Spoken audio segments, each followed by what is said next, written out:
Well, howdy, folks. I've got a bunch of hunting stories, and I'm going to tell some more of them as this little series go through. But mountain goat hunting was my favorite. It's the most demanding physically, mentally, and a treacherous, dangerous country you hunt those goats in. And a lot of people don't understand the difference. Goats are those giant, pure white, humpbacked animals that lives in the cliffs year-round, and they got short, dagger-like horns, 10 inches tops. And people confuse those with the bighorn sheep that has those sweeping, curled, heavy horns. And there's a huge difference.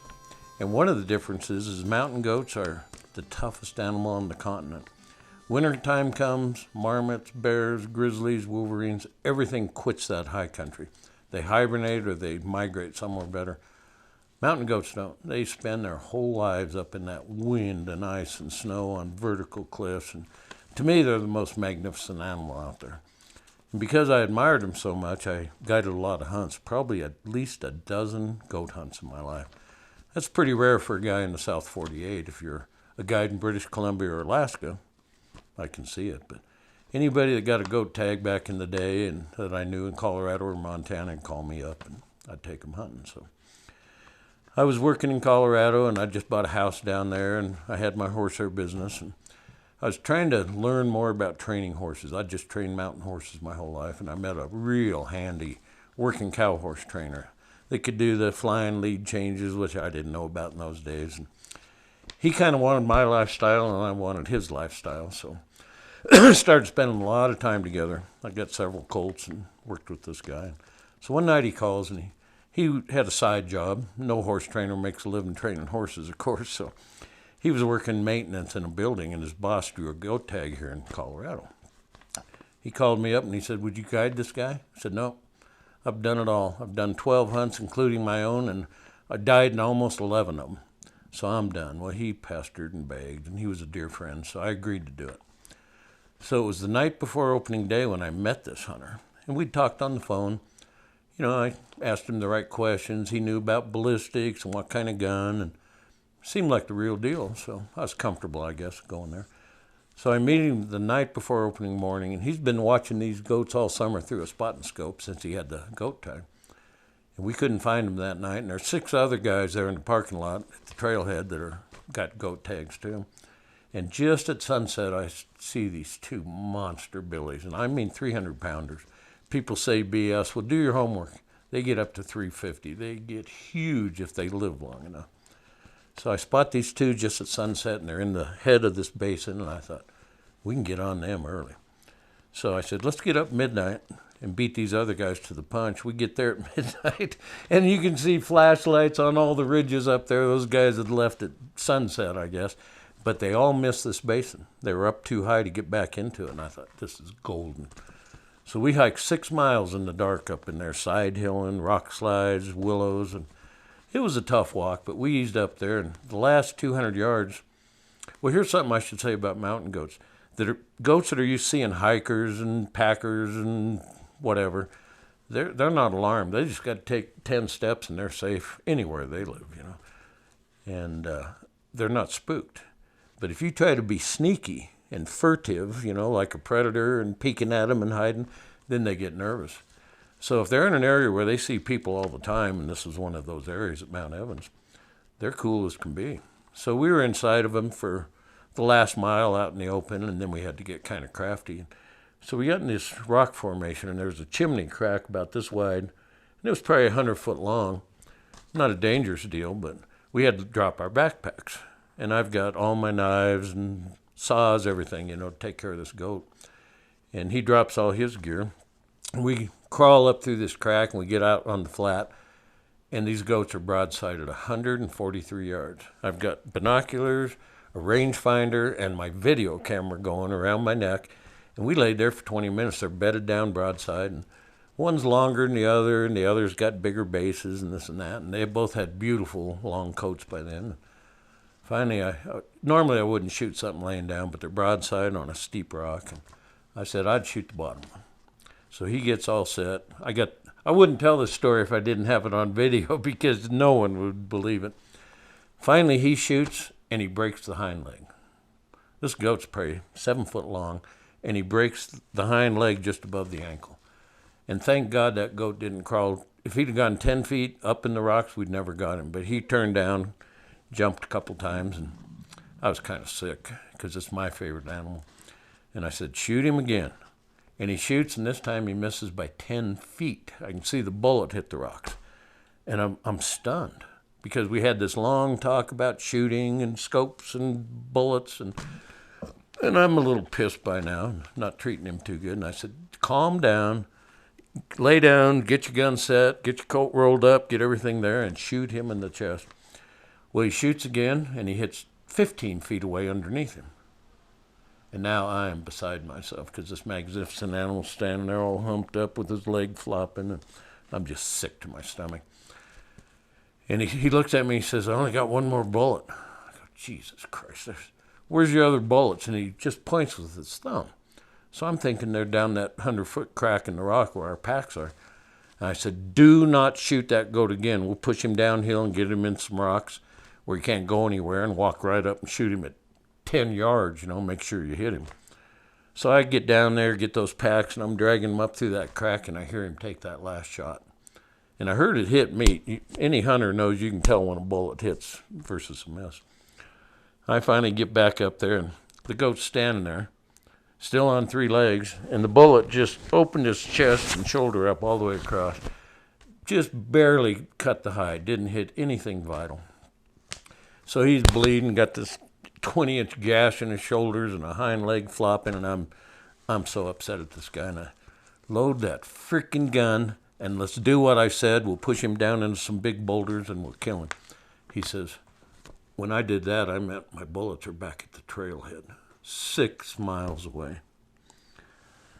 And I said, well, you dumbass. I said, I ain't going to leave him like this. I said, we had to cross a rock slide about 100 yards, and rock slides this steep in that country. The rocks might be as big as a bathtub, but every time you take a step, everything shifts and moves, and it will scare you half to death. And he was a little timid on the mountain anyway, so it took us a good hour to go that 100 yards in this rock slide. And rocks are falling and sliding and shifting, and I told him 20 times in that hour, do not get in front of this wounded mountain goat. I've seen videos of them. When guys capture them for transplant fishing game and this and that, they hook guys. They've been reported killing adult grizzly bears, mountain lions, wolves. I mean, these things are fearsome with those little sharp dagger horns. So I tell them this 20 times. My plan is we'll get over there. I'll throw my jacket over his head and just jump in there with a long hunting knife, stab him in the lungs as quick as I can, and then back off. Going to be a horrible, slow death, but we've got to put this thing out of its misery. So I've told him all this hour, don't get in front of the goat. And he's backed under a little ledge about 4 feet deep, maybe about the same, 4 foot high. And he's laying there with his hind legs under him and on his knees, like he's just resting. So I circle up around that rock that he's hiding under. And, I'm going to throw my coat in there and do what I can. And I come around that rock, and I'm just reaching to, I got to take binoculars, rangefinder, video camera, backpack, get all this off to get my coat off. And I come around that rock, and he's right in front of that goat, and he reaches out, and he grabs him by them horns. And this goat was the biggest one I ever seen. The fishing game estimated 350 pounds. And they're all front end, just like a buffalo. They're just big, gnarly muscles. And when you get in a wreck or on a horse or a car or something bad, everything slows down to super slow motion. And I'm watching this goat, and he comes up, gets his head down, and he hooks this guy, and he hits him right in the chest. And those horns are just curved enough that as he goes 8 inches deep, the points come out. And, I'm 6 feet away from this. And I've got all this gear in my hands. I haven't even got it off my neck yet. And then that goat pulls them horns out, and he hooks them again. And this time he gets him in the side of his belly. And all I can think is I got 2 punctured lungs, and his guts are going to be dragging on the ground. So I start ripping all this gear off and stuff. Hooks him again, goes through his tricep here, and the horn's sticking out that far, and he gets hung up. And that goat, who outweighs him by 150 pounds, he's banging him into the ceiling of that rock overhang and throwing him back and forth. And of course, the guy's screaming like a little girl, and everything's in slow motion for me. All my knives are in my pack. I finally get all that gear off. I dropped the camera, but it's still running. so you can hear the audio for the next 7 minutes. Everything else is on film. I wouldn't tell the story if I didn't have that videotape. So finally I get all that gear off and I jump in there and he's hooked him. I can't remember now. I'd have to go back and look at tape, but he had 11 holes in him. And those horns are about that big around. One time he got him in the chest, and I remember when that horn come out, it brought the end of his collarbone out of the skin. And I'm just thinking, this might be the worst wreck I ever had in my life. So I get the gear off, and the goat's just beating the crap out of him. And I jump under that overhang, and I manage to get both horns. He ain't holding on to him anymore. He's been stuck so many times, he's just trying to get away. And I get those horns, and, I weigh 225. I got him head down, pinned in the rocks. And I'm yelling at this guy, get loose, get loose, get loose. And he finally gets out. So now I've got this wounded 350-pound pissed off mountain goat. And he's kind of wore out by now after throwing this guy around for the last 2 minutes, which is a long time. And I got a 2-inch Spyderco pocket knife in my pocket. All my big knives are in my pack. And I reach in that pocket and he's fighting me the whole time, holding him down. I got him wedged where the rocks come together at the back, so he got his horns down in there. I get that knife out, opened it with my teeth, and a mountain goat's got hide like a buffalo. It's the toughest animal I've ever skinned. It's unbelievable leather. It takes 3-4 knives to skin a goat. And if he hadn't been ripped open by that last bullet shot, I'd have never got in there. But I got my hand in that open wound and just started jabbing up, trying to get the jugular or the windpipe. And you listen to that videotape with the camera laying in the dirt. Took 7 minutes. And this goat ain't liking this shit, He ain't liking some guy sticking a pocket knife in his neck. So we're flopping around, and we're only about 20 feet from a 1,000-foot drop. And finally, I hit the right thing and kill him, and he dies. And, I'm exhausted. Try wrestling a 300-pound man for 7 minutes straight. You can't even get on your knees, So anyway, I get up, and I'm covered with blood, and he banged me a few times and cut my face open. And this guy's laying on his back there, and it's just first light. The sun ain't even over this 14,000-foot peak we're under, and we're at 12,000-foot altitude, very little oxygen up there. And he's laying there crying like a little girl, and I still had that knife in my hand, and I reached down and cut through his jacket and his T-shirt, because I'm thinking I'm going to have a lung wound, guts hanging out. And so I'm sure he thought I was going to kill him, because I'm so mad at this guy by now. I cut his clothes off, and I see these 11 black holes in him, and he's bleeding, but no artery, thank God. And somewhere in the fight, before he got loose, he lost the end of his finger. And I don't know how. I didn't have a knife out. So he's sitting there trying to get this finger to quit bleeding. And I mean, right at the joint, it's gone. We never did find it. And he's crying about this finger with 11 holes in his torso, And I said, I can't get it to stop bleeding either. I said, I'm going to have to burn it. And I got out my lighter and shit. No, don't do that. I said, you're going to bleed to death. You're in shock. It's still 7 in the morning. We're 2 hours from the sun coming up. You're at 12,000 feet, and you've lost, I don't know how much blood. We got to stop that finger. So finally I put it on the rock, and I just knelt on him for about 5 minutes and fighting him, and finally got enough pressure to start dripping. So I take all my dry clothes off and get him dressed up, and I send him down the hill. I said, just follow this rock slide down to the bottom, and you'll find a game trail or something, and just start out of here. I'll skin the goat and bone out the meat, and I'll see you wherever. So I take care of the goat, and I leave the bottom bones and the leg, because that's hard work. It takes hours to clean that. And the whole head's still in there. And the hide, I've got the head, it's over my shoulders. I've got the head in this hand, and the hind feet are dragging on the ground over here. This thing's 8 foot long, skinned out. And we weighed it when he got home the next day, and it was 87 pounds. I've got the backpack with 3/4 of boned out meat. You got to bring the meat out by law. His rifle, my camera. I was carrying 130 pounds off that mountain. And I caught up with him almost at the trailhead. I couldn't believe he was that tough. He made it there. When you kill a mountain goat, a mountain sheep, or a moose, you have to fill out this 2-page form, what weapon you used, where it happened, what time of day. And they watch that stuff pretty close. We get to the trailhead. my 2 rigs, or his rig and mine there, and the Fish and Game guy's sitting there. He goes, "Oh, you got a goat, huh?" He says, "I need those forms filled out." And I look at him and go, "This guy needs to go to the hospital. He's going to have an infection that may kill him, but he's lost a ton of blood and his finger's missing." And I said, "Take him to Denver." He goes, "We got to do that form first."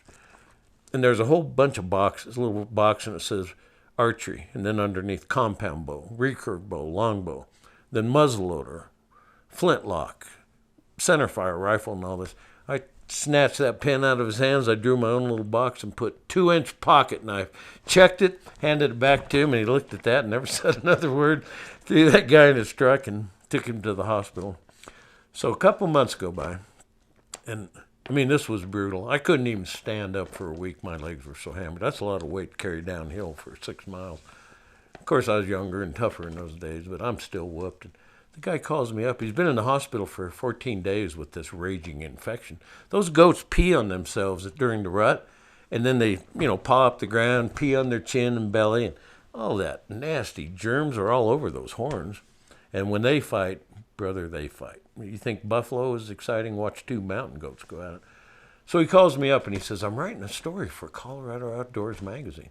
I'm going to tell this whole story about how your judgment is affected at 12 or 13,000 feet." And I said, "You just stop right there." I said, "If my name shows up in that article, I will find you and I will finish what that mountain goat started."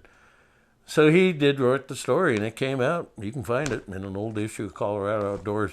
He doesn't use my last name. He just says, "My hunting pard," like we were partners, Jeff.